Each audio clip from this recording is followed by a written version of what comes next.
인사했습니다. 반갑습니다. 네, 명절은 잘 보내셨고, 그죠? 자, 오자마자, 좀 힘든 내용일 수가 있어가지고, 여튼, 오늘 하는 내용이 일단 어렵습니다. 그 한 번 더 들어보시고, 좀 이해가 안 되시면, 동영상 한 번 더 들으셔야 됩니다. 오늘은 교재는 94쪽이에요. 이해도 오는. 교재는 94쪽이고요. 교재는 펼쳐만 놓으시고 일단 저를 보고 이 내용을 이해를 하셔야 됩니다. 교재를 아무리 보더라도 이 내용 이해가 안 돼 있으면 교재가 좀 안 닿아요. 그래서 차례대로 좀 정리하고 교재 받을 테니까 오늘 할 내용에 가장 중요한 대부분의 내용은 수요, 공급 이런 이야기예요. 그래서 물론 여기서도 문제가 한 3-4문제 정도 꾸준히 나와요. 그렇게 나오는데 오늘 하는 요 수업에서요. 서너 문제 꾸준히 나오는데 문제가 되는 부분은 뭐냐면은 이 내용들이 계속적으로 뒤에 나올 거예요. 탄력성이니 수요니 이런 말이 계속 나오기 때문에 이게 적절하게 좀 이해가 좀 되어 있어야 됩니다. 수요라는 걸 이렇게 정의를 내립니다. 어떻게 하느냐 하면은 일정 기간 동안에 구매하려는 마음, 구매하려는 욕구 이렇게 표현하는 거죠. 그러니까 그래서 수요는 나 지금 사고 싶어. 그걸 수요라고 말하는데 좀 이렇게 다시 정의를 내리죠. 일정 기간 동안에 구매하려는 욕구 이렇게 다시 정의를 내리는데 이렇게 하는 것들은 약간 이 일정 기간이라고 표현한다는 거죠. 물론 어떤 것들을 구매할 때 기간 단위로 측정할 수 있고 측정한 단위에는 시점 단위로 측정할 수 있는데 기간 단위로 측정을 우리 뭐라 그러냐 하면은 유량 변수라고 말합니다. 기간 유량이라고 말하는데 우리가 어떤 걸 측정할 때 이렇게 유량으로 측정할 수도 있고요. 그리고 저량으로 측정할 수도 있어요. 유량이라는 건 유자가 허를 유자니까 얘는 기간 단위로 측정하는 겁니다. 언제부터 언제까지. 그런데 저량이라는 것은 시점이에요. 저자가 저수지 머물 저자예요. 그래서 얘가 이 시점이 머문다라는 그 시점이게는 언제 이런 시점으로 표현하면 되는데 어떤 느낌이냐면은 내가 어떤 것들을 측정할 때 기간 단위다. 예를 들어 급여, 월급 같은 경우는 물론 받는 날짜는 정해져 있지만 1년 동안 또는 한 달 동안 형성이 되는 거죠. 받는 날짜는 정해져 있지만 이런 것들이 유량이에요. 그 다음에 얘는 뭐냐면은 시점, 현재 이게 지금 이게 얼마의 가치가 있느냐 이런 관점으로 바라보는 것들이죠. 그래서 좀 어려우시면 지문에서 현재라는 말을 넣어서 통용하는 거예요.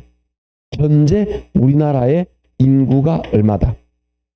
현재 이거는 얼마짜리의 가치를 지니고 있다. 이런 느낌. 이런 지문이 형성되면 저량이라고 보시면 됩니다. 그에 대해서 유량은 언제부터 언제까지 좀 기간 단위라는 거죠. 그러니까 1년 동안에 우리 회사의 당기순 이익 또는 월 임대료, 월 급여 이렇게 형성된다라고 보시면 됩니다. 그래서 얘는 언제부터 언제까지, 얘는 현재 얼마 이렇게 지문을 넣어 보시면 됩니다. 다른 것들은 대부분 교재도 있으면 어려운 게 없는데 좀 주의할 게 하나 있어요. 그게 뭐냐면은 여기서 유량에서는 신규 주택 공급량은 유량으로 측정합니다. 그런데 주택 재고량이라고 그래요. 재고주택은 저량이 되는 겁니다. 똑같은 여기서 보시면 똑같은 주택인데 주택량인데 신규 주택은 유량이고 그 다음에 재고주택이 왜 저량이 되느냐 하면은 느낌이 이런 거예요. 현재 안동에는 10만 호의 주택이 존재한다. 현재 그게 주택 재고량이죠. 그러니까 옛날부터 만들어서 현재 남아있는 거, 현재 존재하는 주택이 이게 재고주택이 되는 겁니다. 요거는 현재 몇 개다 하니까 저량이 되겠죠. 그 다음에 유량은 신규주택 이런 느낌입니다. 그러니까 2023년도 올 상반기에 안동 지역에는 5,000호의 주택이 신규 분양될 예정이다. 요게 신규주택은 이렇게 기간 단위로, 즉 상반기에 1년 동안 이렇게 될 거다라는 이야기예요. 그래서 똑같은 공급 주택량인데도 신규주택이냐 재고주택에 따라서 좀 달라진다라는. 그래서 이거는 신규주택은 저량으로 측정할 수가 없어요. 유량으로 되는 거죠. 기간으로 이렇게 당연히 될 수밖에 없다. 그러면 수요, 공급도 원칙의 유량이다라는 거죠. 유량이라는 건 뭐냐? 기간 단위로 측정한다는 거죠. 즉 이게 이 가격에 이 물건을 살 사람 할 때 지금 당장이 아니고 오늘 살 사람 또는 한 달 안에 살 사람, 예를 들어서 이런 아파트 분양 가격이 있다. 이거 올 상반기에 구입할 사람 요렇게 측정한다라는 거죠. 그러니까 수요는 유량 측정이 원칙이다라는 이야기입니다. 그 다음에 구매 하려는이라고 말했죠. 하려는이란 말은 아직 안 했다는 뜻이겠죠. 구매한 게 아니고 아직 안 했다. 이걸 우리 뭐라고 말하냐면은 사전적 개념이라고 말합니다. 사전적이라는 말은 뭐냐면 영어 사전을 말하는 게 아니겠죠. 구매하기 전, 즉 이런 느낌이죠. 그 가격에 나 살 마음 있어. 요게 수요지. 거기에 있으면 샀어. 이건 수요가 아니라는 겁니다. 둘이 거래를 하는 가게에서 그 가격이면 나는 살 마음 있어. 두 개 살 마음 있어. 요런 느낌, 그걸 수요라고 말해서 사전적 개념이다라고 이해하셔야 됩니다. 그 다음에 욕구라는 거는 뭐냐면 사고 싶은 마음, 이걸 수요라고 말하는데 막연하게 사고 싶다 해가지고는 수요가 안 되는 거죠. 여기서는 사고 싶은 마음, 욕구를 여기서는 구체적으로 유효 수요라고 말합니다. 유효 수요라고 말하는 거는 그 수요는 수요인데 유효인 수요. 즉 여기는 뭐가 동반돼야 되느냐 하면 구매력이 동반이 되는 수요. 그걸 우리는 유효 수요라고 말합니다. 어떤 느낌이냐면은 우리가 예를 들면 붕어빵을 한번 생각해 볼까요? 붕어빵 가격이 한 개 2,000원에. 그럼 여러분 사고 싶은 마음이 그래도 먹겠다 이해합니다. 좋아하면 그럴 수 있지만 일반적으로 아예 사고 싶지 않아. 그런데 가격이 좀 내려왔어요. 붕어빵이 한 개 뭐 200원 하고 그래. 그럼 좀 많이 사고 싶네? 자, 이때 붕어빵 같은 경우는 가격에 따라서 그냥 바로 사고 말고 바로 된다는 거죠. 여러분 자녀가 있는데 엄마 붕어빵 먹고 싶어. 그러면 그냥 주잖아. 가서 먹으라고. 좀 비싼데 괜찮아. 금액이 크게 되지 않는다는 거죠. 그런데 우리가 지금 공부하는 부동산은 이런 규모가 아니라는 거죠. 여러분 자녀분이 엄마 아파트 하나 사주세요. 그럼 얼마니? 이게 아니라는 거죠. 그렇게 되지 않는다는 거죠. 왜? 여기는 구매력이 동반이 돼야 수요로 인정이 된다라는 겁니다. 붕어빵 같은 경우는 특별하게 금액에 신경을 쓰지 않으니까 그냥 가지고 싶어. 그러면 그걸 수요로 인정을 해요. 근데 부동산 같은 경우는 그게 안 된다라는 거죠. 가지고 싶어. 이렇다고 해서 바로 수요로 인정되는 게 아니라는 거죠. 그러다 보니까 가지고 싶은 마음에다가 구매력이 있어야 돼요. 물론 이 구매력은 현금 돈 영역만 말하는 게 아니고 여기에는 대출 능력도 포함을 합니다. 즉 대출로 부동산을 구입할 수 있다. 그것도 수요가 된다라는 겁니다. 그래서 막연하게 가지고 싶다라는 게 아니고 수요는 기간 단위로 측정을 하고 구매하기 전 그 가격이면 사고 싶어. 이런 사전적 개념. 거기다가 구매력을 동반한 수요를 우리는 수요라고 이야기를 합니다. 이 수요는 원칙이 있어요. 그걸 우리 뭐라 그러냐면은 수요 법칙 원칙이라고 말하는데 얘는 가격과의 관계를 말합니다. 가격이 올라가요. 그러면 우리는 사고 싶은 마음, 수요량은 좀 줄어들어요. 그런데 반대로 좀 가격이 좀 떨어진단 말이죠. 그러면 사고 싶은 마음, 수요량은 정대가 됩니다. 이거는 지극히 당연한 소비자의 마음이에요. 그러니까 여러분이 아까 말했던 붕어빵이 가격이 올라가요. 한 개 붕어빵 5,000원 한다? 그러면 누가 사 먹겠냐고. 수요량이 줄겠죠. 그런데 붕어빵 가격이 한 개 막 100원밖에 안 해. 그러면 두 개 살려고 마음먹은 걸 3개, 4개 이렇게 사가지고 막 동네 나눠주고 하지 않을까요? 그런 느낌. 그러다 보니까 가격과 수요는 반대로 움직인다. 그래서 이걸 우리는 반비례한다라고 말합니다. 이때 가격과 수요량의 관계, 이거는 수요법칙은 반대로 움직이는데 이런 가격에 의한 요거죠. 이런 가격에 의한 수요량의 변화, 이걸 이름을 붙였습니다. 요 이름을 뭐로 붙였냐면은 수요량의 변화라고 말을 해요. 같은 말입니다. 그럼 무슨 말이냐면은 가격 때문에 수요량이 변해요. 자, 출발점이 뭐죠? 가격 때문에 수요량. 즉 가격에 따라서 내가 사고 싶은 마음이 수요량이 많아지고 작아져요. 이걸 수요량의 변화라고 말하는데 이게 같이 움직인다 반대로 움직인다? 반대로. 그래서 반대로 움직이는 게 수요법칙인 거예요. 같은 말입니다. 자, 출발점이 가격이에요. 가격 때문에 수요량이 변한다 그랬죠? 그걸 수요량의 변화. 한번 따라해 볼까요? 수요량의 변화. 다시 수요량의 변화. 이 수요량의 변화를 그래프로 한번 그려볼 거예요. 그래프로 그리게 되면 아주 오래전부터 경제학자들이 이 Y축에는 가격을 넣었어요. 그 다음에 X축에는 양, 여기는 수요량이 되겠죠. 수요량을 넣었는데 이 둘의 관계가 반비례예요. 반비례라는 말은 그래프 모양이 요렇게 움직이다. 요게 반비례입니다. 자, 이걸 좀 더 상세하게 살펴보면 이렇게 됩니다. 요 지점은 가격이 좀 높아요. A라 그럴까요?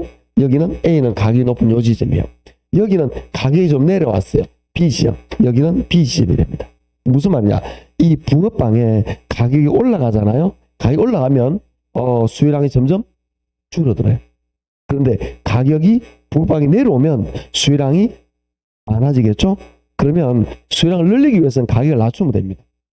근데 손해보고 팔 수는 없는 거죠. 그래서 측정 가격이 생기는 겁니다. 그래서 가격이 오르막 내리막 오르막 내리막 이렇게 움직인다라고 말해요. 요걸 우리 뭐라고 말하냐면 곡선상 점의 이동이라 그래요. 곡선 안에서 점이 왔다리 갔다리 우리가 이 선이라는 거는 점들의 집합이다 그죠? 점들의 집합이니까 이건 이 곡선상 점의 이동 이렇게 표현을 합니다. 이것도 따라 볼게요. 곡선상 점의 이동. 여기서 이런 걸 배웠습니다. 뭘 배웠냐면은 가격 때문에 수요량이 변해요. 그걸 뭐라 그러죠? 수요량의 변화. 얘는 그래프를 나타내면 어떻게 나타난다? 곡선상 점의 이동으로 나타난다. 이런 이야기예요. 자, 그러면 우리가 수요량인 게 나 저거 사고 싶어. 이거 크기를 수요량이라고 그랬다. 그죠? 그러니까 가지고 싶다 이게 수요인데 그걸 수치로 나타내면 수요량이 되는데 이 가지고 싶어 또는 가지기 싫어 이런 수요량을 영향을 주는 것들이 가장 큰 영향이 가격이에요. 근데 오직 가격만 영향을 줄까? 다른 것도 있을 수 있다라는 겁니다. 그래서 다른 영향들 이건 우리 뭐라고 정의를 하냐면은 가격 이외라고 말합니다. 가격 이외에는 어떤 게 있느냐? 자, 예전에는 우리 어릴 때 생각해 보시면 됩니다. 제가 초등학교 다니는 시절에는 용돈 이런 거는 명절 아니면 세뱃돈 아니면 받을 일이 없었어요. 그래서 명절 되면 좋아했잖아. 어릴 때. 지금은 별로 안 좋아합니다. 용돈을 줘야 되니까. 그때는 세뱃돈 받은 거 좋아했잖아요. 그러니까 예를 들어서 막 집안 늘은 집 인사금도 좋았잖아. 그래서 왜? 세배하면 세뱃돈을 받으니까. 이거 생각했대요. 그런데 그 명절날을 제외하고는 세뱃돈인 게 없었어요. 우리 때는 젊은 층은 모를 수 있습니다. 우리나라 이렇게 잘 살 줄 몰랐다 그랬죠. 여러 차례 말했듯이. 지금도 기억나는데 초등학교 때 고무신 신고 다녔어요. 저도. 아주 할아버지 보듯이 보지 말고 실에 얼마 안 됐다니까 그게. 그렇게 70년대 학교 그렇게 다녔었어요. 그리고 중학교 때 교복 입고 다녔어요. 제가. 그리고 초등학교 입학할 때는 고무신, 검정 고무신은 아닙니다. 하얀색이었습니다. 그래도 그렇지만 초등학교 한 3, 4학년 되니까 운동으로 바뀌더라고 이게. 저희 동네는 그랬었어요. 지역에 따라 소수는 좀 차이가 나겠지만 여하튼 우리나라 그렇게 잘 살 줄 몰랐다. 그럼 옛날에 어릴 때 붕어빵을 내가 있다면 먹고 싶다 안 먹고 싶다? 그런데 먹을 여유가 어머님한테 만약에 붕어빵 먹고 싶어요 그러면 지어 터집니다. 그냥 이 길거리는 감 따먹으라고 이야기를 하지 붕어빵 사주 그런 거 없었습니다. 어릴 때는. 근데 요즘은 요즘 예를 들어서 자녀분들이 뭐 먹고 싶다 그래. 그냥 붕어빵 말고 치킨 먹고 싶다 그래. 그럼 그거 안 사주는 부모 대부분 있나요? 전화해라 그러지. 배달해라 그러지. 대부분 그게 왜 그렇게 되죠? 소득이 약하죠. 소득 수준이 높아가니까 이런 다른 재화의 소비가 어떻게 된다? 늘어난다라는 거죠. 그러니까 이거는 가격 이외에 소득 이런 것들도 영향을 준다라는 거죠. 그 다음에 또 예전에는 사람들이 붕어빵을 별로 안 좋아했어요. 그런데 요즘은 붕어빵을 좋아해요. 선호도. 가격 이외에도 좋아하는 정도, 소득 수준, 인구 이런 것들에 따라서 수요량이 증가나 감소될 수가 있다. 가격 이외에 의해서 어떤 수요량의 변화가 나타날 수 있다라는 겁니다. 여기도 이름을 붙여야 돼요. 요걸 이름을 뭐라고 붙이냐면은 수요의 변화라고 이름을 붙여요. 이거는 이렇게 이름을 붙이는 이유는 이게 둘 다 수요량이 변했지만 출발점에는 뭐에? 가격에서 변했잖아요. 그걸 뭐라고 말한다? 수요량의 변화. 그런데 가격 말고 나머지 전부 다. 가격을 제외한 나머지 요걸 우리는 가격 이외라고 말합니다. 이렇게 해서 수요량이 변화하는 것을 수요의 변화라고 하는데 왜 이렇게 구분할까요? 라는 우리 이해해 보시면 됩니다. 자, 우리가 부동산이니까 아파트 가지고 한번 생각해 보도록 합시다. 우리가 여기가 가격이고 여기가 수요량인데 이렇게 아파트의 수요선이 요렇게 그려졌어요. 자, 요렇게 그려졌을 때 어떻게 되느냐면 이 지역의 분양가가 1,000만 원일 때, 즉 안동시에서 조사를 했어요. 안동에 있는 그 주택 건설업체에서 분양가가 1,000만 원일 때 구입할 사람 했더니 여기에서 1,000명이 구입한다 그랬어요. 예를 들어서 그러면 분양가를 올렸어. 1,200. 그러면 수량이 어떻게 될까? 줄겠죠. 분양가를 내렸어요. 800으로. 그러면 살 사람이 많아지겠죠. 이거는 뭐냐? 요걸 하는 거지. 왜? 가격이 오르거나 내려가지고 수요량이 변했으니까. 그런데 안동 지역에 분양가는 변하지 않았어요. 분양가는 1,000만 원 그대로야. 근데 안동에 인구가 유입이 돼버린 거라. 인구 유입이 늘어난 거죠. 인구 유입이 늘어나다 보니까 자연스럽게 이 수요량이 1,500으로 늘었어요. 자, 가격이 변했다 안 변했다? 안 변했죠. 그럼 이 그래프는 우리 요 그래프는 오직 뭐냐? 가격에 대한 양이에요. 출발점이. 그런데 가격이 안 변했는데도 양이 변해버렸잖아. 그럼 기존 그래프에서는 표현할 수가 없어요. 그래서 새로운 그래프가 만들어질 수밖에 없다라는 거죠. 이해하시겠죠? 그러다 보니까 요거는 달리 표현을 하게 된다라는, 둘 다 수요량이 늘었어요. 수요량이 늘었는데 가격 때문에 는 게 아니라는 거죠. 가격 때문에 늘면 기존 그래프에서 표현이 가능하다 그랬죠? 그런데 가격이 아닌 것 때문에 변하면 기존 그래프는 표현할 수가 없어서 새로운 그래프가 만들어져요. 이걸 우리 뭐라고 말하냐면 곡선 자체 이동이라고 말을 합니다. 중요한 구분입니다. 자, 얘는 출발점이 뭐라 그랬죠? 가격 이외. 이것 때문에 수요량이 변해요. 그걸 뭐라 그러죠? 수요의 변화. 얘는 곡선 자체이죠. 따라합니다. 수요의 변화. 곡선 자체 변화. 곡선 자체 이동. 이렇게 표현하는데 이게 시험에 좀 잘 내요. 어떻게 잘 내느냐면 이렇게 잘 냅니다. 가격 이외에 의해서 수요량이 변하는 것을 수요량이 변화한다. 이렇게 잘 속여요. 아무것도 아닌데. 그러면 지금은 수업한 지 얼마 안 돼서 기억을 했겠죠. 지금도 모른다는 것은 정말 심각한 겁니다. 지금은 당연히 알겠죠. 그런데 세월이 지나면 이걸 잊어먹는 거라. 그래서 잘 틀리는 겁니다. 그래서 정리를 잘 해놓아야 되는 거죠. 출발점을 잘 봐야 됩니다. 얘는 출발점이 가격 때문에 수요량이 변한 건 똑같은 거예요. 많아지고 작아지는 거 이건 똑같은 겁니다. 수요량이 변한 건 똑같은데 출발점이 가격이야. 그럼 뭐죠? 수요량의 변화. 얘는 곡선에서 표현할 수 있단 말이야. 그래프에서. 그래서 곡선상 점의 이동. 이 말은 곡선을 벗어나지 않는다 이 뜻입니다.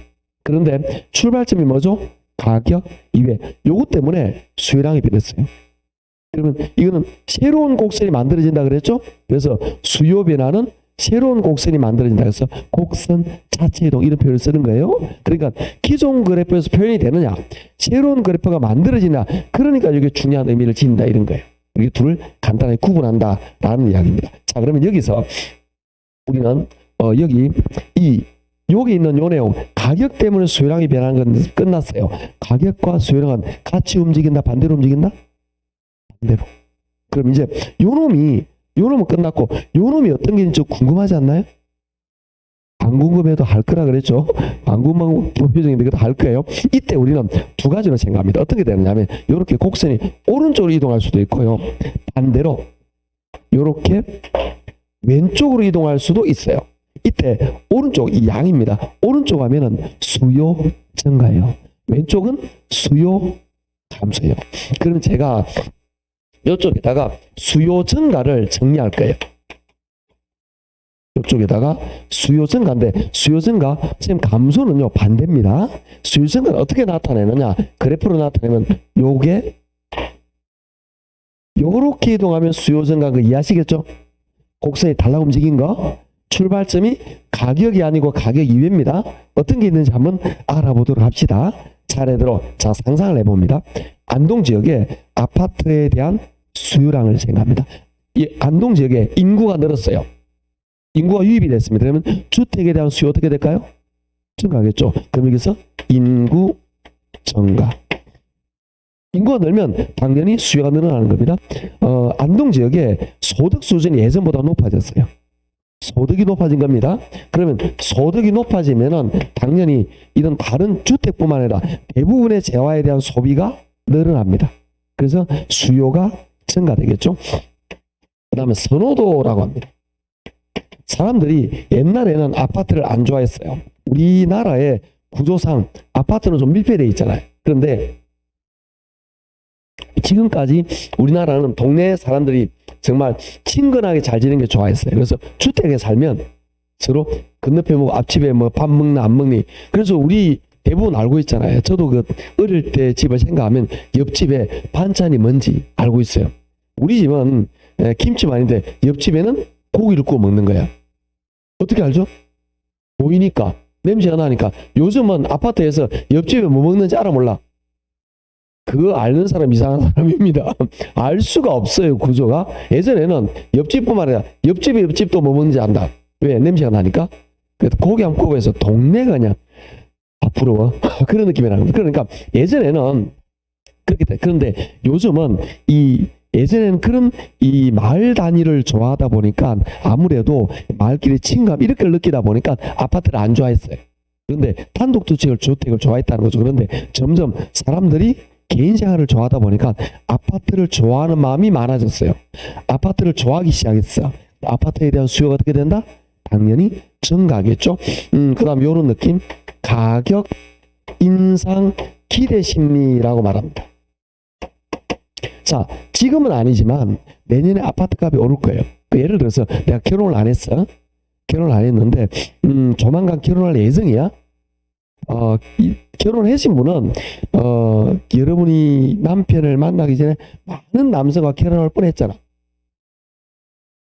안 했구나. 끝났다. 이제 기회가 없네. 여하튼 그런 상상하시면 돼요. 저는 그런 상상을 합니다. 상상이 너무너무 재밌습니다. 그래서 기분 좋지 않습니까? 지금 말고 저희 채씨 말고 갑자기 확 기분 나빠지네. 채씨 말고 많은 저 결혼할 뻔했어. 그래서 결혼하면서 집을 구할 건데 지금 분양가가 5억이다. 아파트 값이. 그런데 내년에 9억으로 오른대. 그러면 지금 미리 사놔야 되지 않을까? 그래서 가격이 오를 걸로 예상되면 미리 사놔야 돼. 이해하시겠죠? 그래서 가격이 오를 걸로 예상되면 지금 미리 사놓기 때문에 수요가 증가한다. 이렇게 이해하시면 됩니다. 자, 요런 표가 있었고요. 자, 그 다음에 이렇게 됐고 이제 이거는 나중에 별도로 말할 겁니다. 제가 대체재 가격이 인상되고요. 그리고 보완재 가격은 하락되는데 요거는 제가 적어만 놓을 거예요. 나중에 별도로 설명을 해야 돼가지고 자 이런 게 됐고 그 다음에 또 뭐가 있냐면은 우리 그 금리 같은 게 있죠. 금리는 내려올수록 부동산 구입이 쉬워져요. 지금 부동산 경기가 안 좋은 이유는 뭐죠? 금리가 높아서요. 우리가 어떤 부동산을 구입할 때 아파트 같은 걸 구입할 때 전부 다 자기 돈을 구입하는 사람 없어요. 금리가 무서워서 못 사는 거예요. 금리가 내려오면 금리가 떨어지면 부동산 구입하기가 쉬워진다라는 거죠. 자 이제 규제가 줄어들어요. 그러니까 아파트 한번 구입하려고 할 때 뭔 그리 규제가 많아. 아파트 구입하는데 예를 들어서 주택이 세가구 있으면 못하게 한다든지 그 다음에 어디에 있으면 어느 지역 예를 들어서 어느 지역 사람 어디 못하게 뭔가 규제가 많아. 그래서 사려고 했는데 내가 안동지역에 사려고 했는데 안동지역 거주자 아니면 구입을 못한대. 이런 규제가 많으니까 구입을 못했다라는 거죠. 그런데 그런 규제가 없어졌어요. 그러면 구입하기가 수월해지겠죠. 그 다음에 세금입니다. 세금이 줄어들어요. 한시적으로 올 1년 동안에 아파트 구입자에 대해서 취득세가 면제입니다. 그러면 취득세 면제 이것도 몇백만 원, 몇천만 원 혜택을 볼 수 있는 거죠. 이것만 보더라도 주택에 대한 수요가 증가한다라는 겁니다. 제가 정리를 지금 잘 만들어 놓은 거예요. 얘는 올라갈 때, 얘는 내려갈 때, 얘는 별도로. 아시겠죠? 자, 그래서 이건 수요 증가 요인들인데 지금 말하는 거 뭐냐? 요거 가격이에요. 가격. 그러면 지금 수요 증가는 인구 증가, 소득 증가면 수요 증가인데 만약에 인구가 줄고 소득이 줄면 수요 감소. 이 방향 반대로 된다 생각하시면 됩니다. 아셨죠? 수요 감소요가 반대다라고 이해하시면 되는 거예요. 이게 수요 변화를 나타내는 거다라는 이야기입니다. 반대면 반대. 정리를 잘해서 이걸 외우셔야 됩니다. 물론 그냥 외우는 게 아니고 문제를 보다 보면 자동 외워지게 되어 있어요. 자, 이제 수요를 배웠으니까 이제 공급을 한번 보도록 할까요? 공급 봅시다. 쌤, 공급도 재와 비슷한가요? 네, 비슷합니다. 공급도 일정 기간입니다. 판매 아래는 욕구입니다.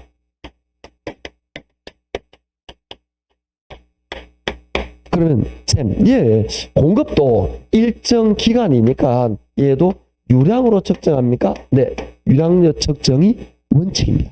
수요 공급은 기간 단위로 측정하는 원칙이라는 거죠. 쉽게 한번 상상을 해볼게요. 우리 회사가 팀체인데 10월에서 12월 사이에 우리 지역에서 이렇게 그러니까 팀체를 팔려고 해요. 그럼 이 팔려고 할 때 수요를 예측하고 공급을 예측할 때 내가 10월, 10일, 10시, 10분, 10주에 살 사람 이렇게 안 한다는 거죠. 10월, 11월, 10월 3개월 동안에 구매할 예정인 사람. 업체는 3개월 동안 판매 예정인 물건 이렇게 나온다라는 거죠. 수요공급은 유량이 원칙이다라고 보시면 됩니다. 그 다음에 판매하려는 이라는 말은 사전적 개념이에요. 이것도 마찬가지. 금방 말했듯이 팀체가 100만 원이면 몇 개를 팔 의사가 있느냐.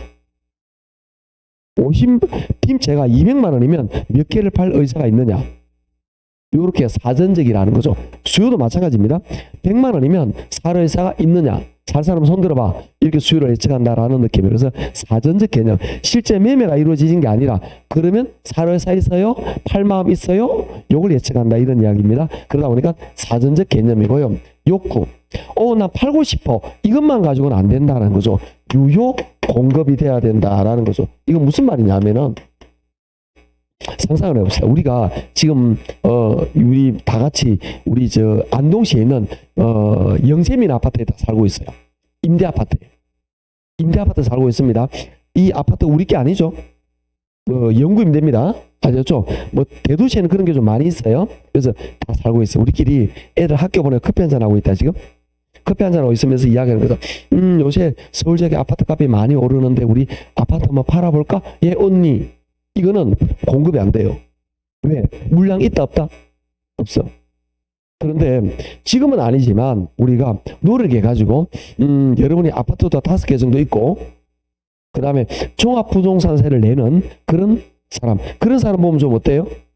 부럽지만 좀 어때? 재수 없잖아. 그래서 우리는 앞으로 착한 사람 그런 말 하기 없기 재수 없는 인간이 되어봅시다. 정말 재수 없게 나 살아보고 싶다. 나 갑질 좀 해보고 싶어. 갑질로 못 살아봐가지고 나가서 갑질하면 백화점 가서 갑질하고 싶은 생각. 상상만 그렇게 한번 해보시면 됩니다. 여하튼 이걸 생각하시면 되겠죠. 그러니까 그렇게 됐을 때 여러분이 아파트를 여러 개 가지고 있어요. 그 상황에서 우리 경북 지역의 아파트 값이 올라갔네. 한 2개 팔아볼까? 공급됩니다. 그건. 왜? 물량을 가지고 있으니까. 즉 수요의 유효는 뭐냐? 돈, 구매력이고요. 공급의 유효는 뭐죠? 판매 능력. 물건을 가지고 있든지 물건을 만들 능력이 있을 때 공급이지 막연하게 팔고 있을 때 안 된다는 겁니다. 아시겠죠? 그래서 유효, 수요, 유효 공급을 말한다. 부동산에서는. 그 다음에 수요도 법칙이 있었죠. 공급에도 법칙이 있습니다. 그걸 공급 법칙이라고 말하는데 요거는 얘도 그러면 가격과의 관계 똑같습니다. 가격과의 관계인데 좀 달라요. 얘는 가격 오르잖아요. 그러면 공급량이 증가돼요. 그런데 반대로 가격이 줄잖아요. 그러면 공급량이 줄어들어요. 그러면 가격과 공급량이 같이 움직여요, 반대로 움직여요? 같이 움직여요. 그래서 이걸 비례한다라고 말합니다. 정비례한다 그러면 안 됩니다. 정비례란 말은 오른 만큼 오르는 거는데 이거는 오른 만큼 오르는지 아니라 하여튼 올라. 그래서 비례한다라는 표현을 씁니다. 그래서 가격과 공급량 비례한다. 왜 그래요? 얘는 왜 그래? 이거는 입장 차이예요. 제가 어느 날 그 당근마켓을 좀 좋아합니다. 그러니까 제가 이렇게 하다 보니까 당근마켓이 굉장히 유용하다는 걸 알았어요. 그래서 제가 들고 다니는 노트북 가방을 당근마켓에서 샀어요. 왜냐면 노트북을 이렇게 들고 다녔는데 가죽으로 된 드라마에 나오는 그런 거는 제가 들고 다니지 않잖아. 노트북만 들고 다니면서 저도 변호사 좀 되고 서류 딱 몇 개 넣어가면 그런 고급 가방 들고 다니고 싶어요. 드라마에 나오는 그런데 노트북 그 오래된 거 있잖아요. 한 7, 8년 된 그 저렴한 넣으면서 거기다 100만 원짜리 가죽 가방 이상하잖아. 네, 그럴 수 있지만 이상합니다. 그래서 그냥 가벼운 걸 사요. 그렇게 제가 살던 걸 이미 다단 없어졌어. 들고 자주 들고 다니다 보니까 그래서 새로 노트북 가방만 사고 싶어. 어디에서? 당근마켓에. 그래서 제가 살 때는 어떤 마음입니까? 높은 거 낮은 거. 그렇지? 낮은 거 사고 싶겠죠. 그런데 제가 그걸 샀는데 마음에 안 들어. 다시 팔고 싶어. 팔 때는 어떤 마음으로? 높은 마음으로. 사람 마음이 반대로 된 게 지극히 당연한 거예요. 너무나 당연한 겁니다. 그래서 이 수요는 낮을수록 사고 싶은데 공급은 높을수록 팔고 싶다. 즉 팔 마음 없었는데 이 노트북을 내가 10,000원에 샀는데 이게 어떤 사람이 30,000원에 팔아래. 당장 팔아야지. 이렇게 마시죠. 가격이 올라가면 팔 마음이 드러난다. 그래서 공급은 비례한다. 또 어떻게 생각하시면 되느냐 하면 여러분이 주택을 구입하는데 여러분 집을 살 때는 저렴할수록 사고 싶겠죠. 근데 입장을 바꿔가지고 여러분 남편분 직업이 뭐냐면 주택 건설업자예요. 집 짓는 사람이에요. 이분께서 집값이 올라가잖아요. 그러면 우리 남편은 뭐 해야 돼요? 놀면 안 되잖아. 집 짓는 사람들이 대부분 어떻게 많이 하느냐 하면 집값이 떨어지잖아. 일 안 합니다. 이분들은 지금이 좀 집값이 떨어진다 싶잖아요. 일 안 해요. 전국을 돌아다니면서 집 지을 토지 확보합니다. 그냥 그러면서 놀아요. 그러다가 집값이 올라가기 시작하면 딱 집을 짓는 거예요. 그럼 여러분이 집값이 올라가기 시작하고 있습니다. 지금은 내려왔지만 좀 이따 올라가겠죠. 올라가기 시작하면 여러분 남편은 뭐 해야 되죠? 열심히 일해야 되겠죠. 즉 가격이 올라가면 공급량을 늘린다 이 말이에요. 이해하시겠죠? 당연하다라고 생각하시면 됩니다. 이때 요 가격에 의해서 공급량이 변해요. 이걸 우리 뭐라고 말하느냐 하면 공급량의 변화라고 이야기를 합니다. 똑같죠? 구조가? 자, 그러면 이 공급량의 변화도 출발점이 뭘까요? 가격입니다. 가격 때문에 공급량이 변한다라는 이야기입니다. 근데 이게 같은 방향으로 움직이니까 비례한다. 그게 공법칙이에요. 그럼 얘를 그래프로 또 한번 나타내 볼까요? 그래프로 나타내면 얘는 어떻게 나타나냐? 요렇게 나타나죠. 이게 비례가 됩니다. 선생님, 왜 이렇게 나타나면 왜 비례가 됩니까? 라는 이야기는 요 지점은 가격 높은 A 지점이에요. 요 지점은 가격 낮은 B 지점이에요. 가격이 올라가요, 양이 늘어요. 가격이 내려와요, 양이 줄어요. 같이 움직인다. 그래서 얘는 공급량의 변화, 이거는 가격과 공급량의 관계를 말하는데 비례하는 모습으로 나타나지게 된다. 그래서 이걸 똑같겠죠. 곡선상 점의 이동 이렇게 표현을 합니다. 아시겠죠? 따라할게요. 공급량의 변화, 곡선상 점의 이동 이렇게 나타나겠죠. 그러면 얘도 마찬가지입니다. 얘는 가격인데 가격 이외, 가격 말고 다른 것, 가격 이외에 의해서 어떤 공급량의 변화가 나타날 수도 있겠죠. 똑같이 요걸 이름을 붙일 수도 있겠죠. 요거 이름을 뭐라고 붙이느냐 하면 똑같습니다. 공급의 변화라고 이해를 합니다. 그럼 얘도 똑같은 구조가 되겠죠. 얘도 그래프에서 이런 새로운 그래프가 만들어진다 이렇게 되겠죠. 똑같은 구조니까. 그러면 얘는 출발점이 뭐다? 가격 이외. 가격 이외에서 공급이 변해요. 공급량이. 그럼 뭐라 그러죠? 공급량의 변화. 얘는 곡선 자체 이동. 구조 동일하게 됩니다. 따라합니다. 공급량의 변화. 곡선 자체 이동. 수요하고 동일하다. 그런데 요 가격 이외 때문에 요게 어떤 내용인지 궁금하지 않나요? 궁금하지 않는데 한다 그랬죠. 그래서 여기다가 마찬가지 공급 증가를 제가 정리해 드릴 거예요. 공급 증가를 정리할 건데 이것도 구조를 설명을 하면 공급이 이렇게 된단 말이에요. 요게 공급 증가는 이렇게 오른쪽으로 이동하면 공급 증가가 되는 거예요. 이 공급 증가를 쭉 정리해 놓을 건데, 자, 우리 상상을 한번 해봅시다. 어떻게 되느냐 하면은 우리 생산비라 그러죠. 생산비, 이걸 원가라고 말하는데 원가가 줄어들어요. 원가가. 그러니까 우리가 집을 짓는 그 집 짓는 사람인데 이 재료비라든지 인건비라든지 토지값이 줄어요.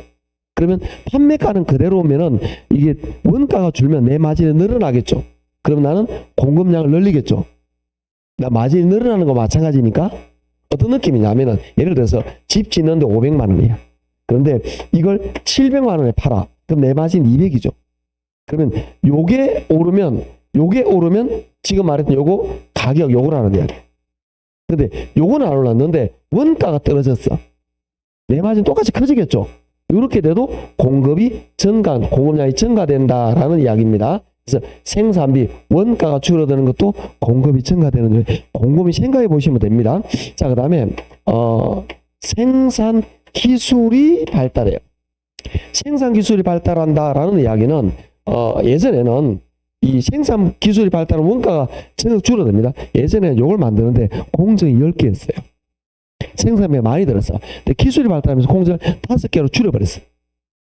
기술이 발달하면 그만큼 원가가 줄어들 수가 있습니다. 그 공급량이 늘어나겠죠. 그 다음에 공급자 수가 늘어납니다. 요게 좀 어렵게 느껴집니다. 공급자 수가 늘어난다. 이건 어떻게 이해하셔야 되느냐 하면은 우리 그 안동 지역에 건설업체가 A, B, C 3개가 있어요. 작년에 A가 100개, B가 100개, C가 100개 해서 300개의 신규 주택이 건설이 됐습니다. 작년에. 그런데 올해 B라는 신생업체가 만들어졌습니다. 그러면 A는 100개를 그대로 하면 안 되겠죠. 얘들은 90개로 줄입니다. 우리 업체인 A는 90개를 줄이지만 B가 50개를 만든다. 그러면 전체적인 물량은 작년보다 어때요? 늘어나겠죠. 개별 기업은 양을 줄이겠지만 공급자, 경쟁업체가 늘어나면서 공급자는 늘어나면서 전체적인 공급량이 늘어난다고. 안동 지역 전체에 있는 공급량은 늘어난다. 이런 얘기예요. 그래서 공급자 수가 늘어나면 전체 공급량은 늘어난다. 이걸 이야기하는 거예요. 아니, 경쟁자가 늘었는데 왜 공급을 늘려? 물론 개별 기업은 양을 줄이겠죠. 그렇지만 전체적인 양은 늘어난다. 지금은 시장 전체 공급량을 말하는 것이기 때문에 늘어난다. 이런 이야기입니다. 자, 그 다음에 대체재 보완제는 정확하게 반대가 됩니다. 대체재 가격은 줄어들고요. 그 다음에 보완제 가격은 상승한다. 이거는 반대가 돼요. 자, 그 다음에 밑에 있는 세금 금리 규제는 똑같습니다. 그러니까 금리가 줄어들고 규제가 줄어들고 세금이 줄어드는 건 똑같아요. 우리가 어떻게 생각하시면 되느냐 하면 금리와 세금은 우리 공급자 입장에서 비용이에요. 그러니까 생산에 관계되는 직접 비용은 아니지만 생산에는 간접 비용이 들어간다라는 거죠. 내가 건설업자인데 대출을 땡겨서 집을 짓는 거라. 대출 금리가 줄어들어. 그 다음에 정부에서 한시적으로 이 지역 공급하는 사람에게 세금을 없애준대. 그 다음에 안동 지역에 주택을 짓는데 규제를 다 없애버렸어. 이 지역에는 몇 가구에 이런 규제가 많은데 그제 없애버렸어요. 그러면 공급이 좀 더 수월하겠다. 그죠? 너무나 당연한 이야기입니다. 이 내용은 어마무시하게 지금 한 요 내용은 중요한 내용입니다. 요건 기출에도 당연히 거의 매년 나오고요. 이걸 외워 놓으셔야 되는데 시험은 이렇게 나옵니다. 다음 중 수요 증가 요인, 수요 변화 요인이 아닌 것은 1번, 2번, 3번, 4번, 5번 이렇게 나오기도 하고요. 다음 중 수요 증가 요인이 아닌 것은 금리 상승 이렇게 나오는 거예요. 이해하시겠죠? 작년에는 수요에 나왔던 공급 변화 요인이 시험에 나왔어요. 요게 작년에는. 그래서 이렇다라는 걸 이해하시면 됩니다. 자, 가장 중요한 것들을 배경을 지금 하는 가장 중요한 배경을 이야기한 거예요. 아주 기초적인 수요공급의 기본적인 배경을 말하는 겁니다. 수요가 뭐냐? 공급이 뭐냐? 자, 수요 가지고 이야기를 하죠. 출발점이 가격이에요. 가격 때문에 수요량이 변합니다. 뭐라 그러죠? 수요량의 변화, 곡선상 점의 이동. 가격 이외에 이것 때문에 수요량이 변해요. 그걸 뭐라 그러죠? 수요 변화, 곡선 자체죠. 그 그릇들은 이런 것들이 있다라고 공부한 거예요. 여기까지 딱 책을 한번 보도록 하죠. 교재 우리 94쪽입니다. 94쪽에 보시면 동그라미 1번 수요 밑줄 것이고 중간에 동그라미 1번이죠. 수요량 일정 기간 동안에 주어진 가격으로 소비자가 재화나 서비스를 구매하고서는 욕구를 말하며 여기까지 밑줄. 전부 다 하지만 제가 말한 것만 딱 밑줄. 동그라미 2번입니다. 수요는 소비자가 실제로 구입한 양을 말하는 것이 아니라 의도된 양을 나타내는 사전적 개념이다. 요거 말합니다. 사전적 개념. 동그라미 3번. 일반적으로 수요란 유효수요를 의미한다. 유효수요란 살 의사, 구매할 의사와 지불 능력을 갖춘 수요를 의미한다. 구매력을 동반한 수요를 유효수요라고 합니다. 그 설명이 요거였죠. 그 다음에 4번. 수요는 일정 시점이 아니라 일정 기간에 걸쳐 측정되는 유량의 개념이다. 요거 이야기한 거예요. 자, 오른쪽에 갑니다. 네모칸 안에 저량 밑에 스톡이라고 되어 있죠. 밑줄. 일정 시점 밑줄. 현재 얼마 이러면 시점입니다. 요건 재량이죠. 예, 밑줄 긋습니다. 주택 재고량, 그 다음에 자산 가치, 국부, 인구, 자산, 부채, 외환, 보유력, 통화량, 노동량, 자본량 이런 거. 거기다가 주택 재고량 동그라미. 주택 재고량 동그라미. 요 잘 틀리니까 그래요. 요거 동그라미 한 겁니다.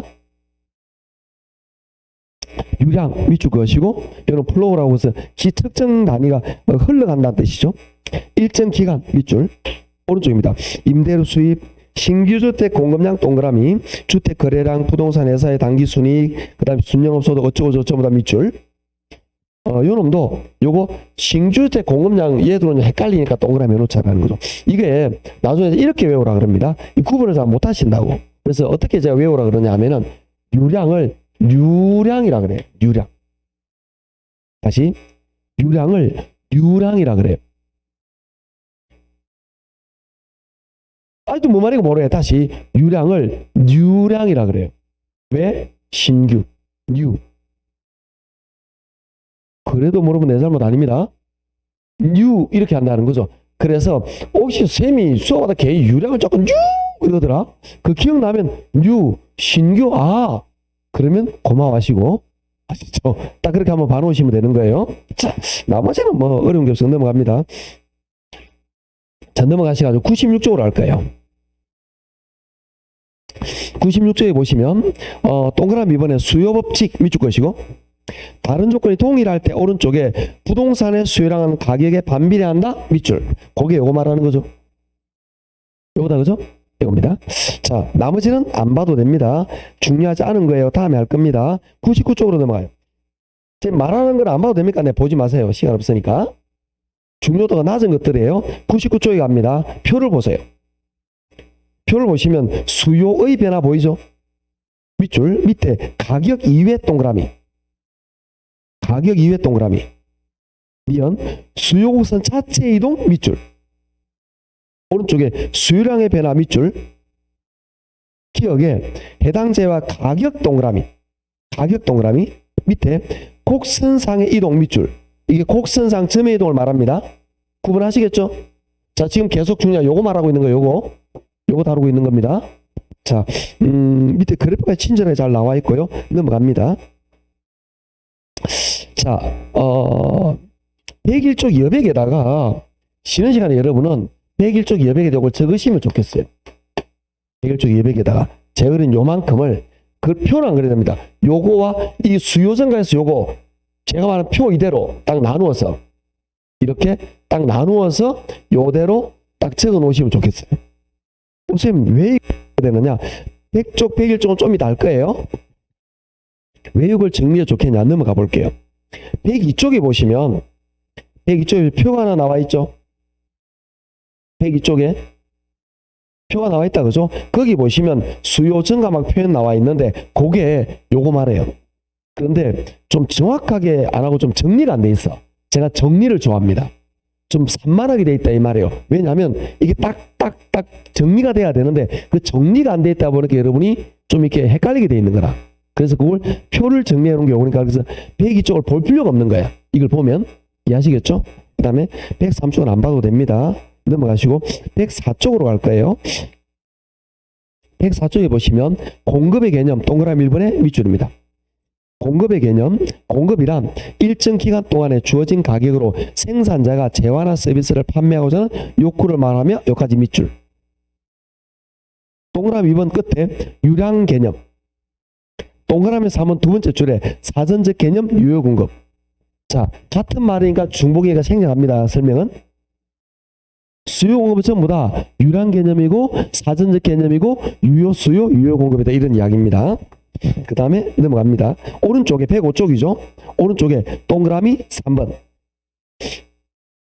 다른 조건이 동일할 때 오른쪽에 밑줄입니다. 부동산의 공급량은 가격에 뭐한다? 비례한다. 자, 요거 말하고 있는 거죠. 요거 말하고 있는 겁니다. 자, 넘어갈게요. 넘어가셔서 106쪽에 봅니다. 106쪽에 보시면 또 중간에 표가 있어요. 공급의 변화 밑줄. 원인의 가격 이외 동그라미. 미연 공급 곡선 자체 이동 밑줄. 오른쪽에 공급량의 변화 밑줄. 기억에 가격 동그라미. 기억에 가격 동그라미. 미연 곡선상의 이동. 이 곡선상 점의 이동을 줄여서 말합니다. 곡선상 점의 이동 이런 의미가 됩니다. 107쪽, 108쪽 두 바닥은 설명 안 할 거예요. 왜? 107, 108이 108쪽에 가시면 표가 나와 있죠. 그게 요거예요. 수요 공급의 변화를 이 표 하나로 정리해 놓은 거예요. 그래서 앞으로 우리는 요 표 가지고 공부를 할 거예요. 요 표 가지고. 요걸 보여주고 자꾸 제가 요 설명을 할 거다라는 겁니다. 여러분 요걸 가지고 외우시는 게 좀 더 100%는 아니지만 대부분 자주 나온 것들 정리해 놓은 거니까 효과적으로 좀 보기가 수월할 거다라는 겁니다. 자, 쉬시는 동안에 요거 적고 쉬시고 우리 좀 쉬었다 갈 건데 칠판 안 지우셔도 됩니다. 좀 쉬었다 하도록 하죠.